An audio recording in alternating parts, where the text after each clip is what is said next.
আমরা নিজের অজান্তেই অনেক সময় মিথ্যা ভালোবাসার জালে ফেসে থাকি। মাঝে মাঝে সামনের মানুষটার আচার ব্যবহারে সন্দেহ হয় যে সে হয়তো ভালোবাসে না, ভালোবাসার নামে নাটক করছে।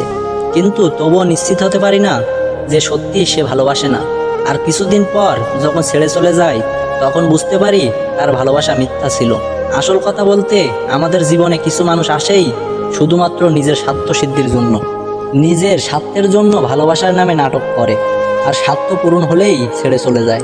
তখন আমরা শুধুই কষ্ট পাই আর নিজেকে দোষারোপ করি যে এতদিন কেন বুঝতে পারলাম না তার ভালোবাসা মিথ্যা ছিল।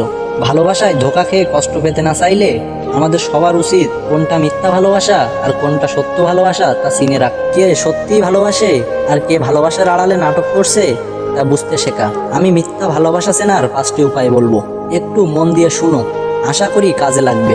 নাম্বার 1, সম্মান করা। তোমার পার্টনার যদি তোমাকে তোমার বা তার বন্ধু বান্ধব আত্মীয় স্বজনের সামনে অসম্মান করে বা কথায় কথায় তোমাকে নিচু দেখানোর চেষ্টা করে, তাহলে বুঝে নিও সে তোমাকে ভালোবাসে না। কারণ যে তোমাকে সত্যিকারের ভালোবাসবে সে কখনোই তোমাকে অসম্মান করবে না, অন্যর সামনে ছোট করবে না, আর জীবনে তোমার মর্যাদা থাকবে সবার উপরে। নাম্বার 2, গুরুত্ব না দেওয়া। তোমার পার্টনার যদি তোমাকে গুরুত্ব না দেয়, তোমার যদি মনে হয় সে তোমার কথাগুলো মন দিয়ে শোনে না, তোমার সাথে কথা বললে বা পাশে থাকলে কেমন যেন অন্যমনস্ক ভাব দেখায়, তাহলে ভাববে সে তোমাকে ভালোবাসে না, হয়তো টাইম পাস করছে আর নয়তো বিশেষ কোনো স্বার্থে তোমার সঙ্গে আছে। কেননা যে সত্যিকারে ভালোবাসে সে অবশ্যই ভালোবাসার মানুষটাকে গুরুত্ব দেয়। নাম্বার 3, কথা দিয়ে কথা না রাখা। তোমার পার্টনার তোমাকে কথা দিয়েও কথা রাখতে পারেনি, অথচ তার মধ্যে কোনো অনুশোচনাবোধ কাজ করে না। তুমি কষ্ট পেয়েছো বুঝেও যদি আর তোমার কষ্ট পাওয়াতে খারাপ না লাগে, বা তোমার কাছে যদি সে তার ভুলের জন্য ক্ষমা চেয়ে তোমাকে বোঝানোর চেষ্টা না করে, তাহলে তোমার প্রতি ভালোবাসা তার নেই। যে তোমাকে মন থেকে ভালোবাসবে তার কোনো ভুলের জন্য তোমার খারাপ লাগলে তার মধ্যে অনুশোচনাবোধ কাজ করবে। সে তার বিশেষ কোনো অসুবিধার কারণে যদি কথা না রাখতে পারে, তাহলে তোমাকে তার অসুবিধার কথা বোঝানোর চেষ্টা করবে, তোমার কাছে তার ভুলের জন্য মাপ চাইবে। নাম্বার 4, শরীরকে বেশি প্রাধান্য দেওয়া। তোমার ভালোবাসার মানুষটা তোমার মন নাকি শরীর, কোনটাকে বেশি প্রাধান্য দেয় সেটা খেয়াল করবে। যদি তোমার শরীরকে বেশি প্রাধান্য দিয়ে থাকে, তবে সে তোমাকে বিন্দুমাত্র ভালোবাসে না।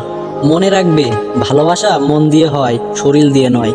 যে তোমাকে সত্যিই মন থেকে ভালোবাসবে সে তোমাকে পুরোপুরি পাওয়ার জন্য বিয়ে অবধি অপেক্ষা করবে। যে ভালোবাসতে জানে সে অপেক্ষাও করতে জানে। নাম্বার 5, ভবিষ্যতের পরিকল্পনা না করা। তোমার পার্টনার যদি তোমাকে নিয়ে ভবিষ্যতের পরিকল্পনা না করে, বা তোমাকে যদি বলে যে আমি তোমাকে অনেক ভালোবাসি কিন্তু সারা জীবন হয়তো একসঙ্গে থাকতে পারবো না, আমাদের পরিবার আমাদের সম্পর্ক মেনে নেবে না, তাহলে ভাববে তোমার প্রতি তার ভালোবাসা নেই। কেননা পরিবারের চাপ, জাতপাত, স্ট্যাটাস এসব অজুহাত মাত্র। যে সত্যিকারের ভালোবাসে সে অবশ্যই তোমাকে নিয়ে ভবিষ্যতের পরিকল্পনা করবে এবং তোমার সাথেই সারাটা জীবন কাটাতে চাইবে। যত তাড়াতাড়ি পারো বেরিয়ে আসো তেমন সম্পর্ক থেকে যেখানে ভালোবাসার আড়ালে নাটক চলছে।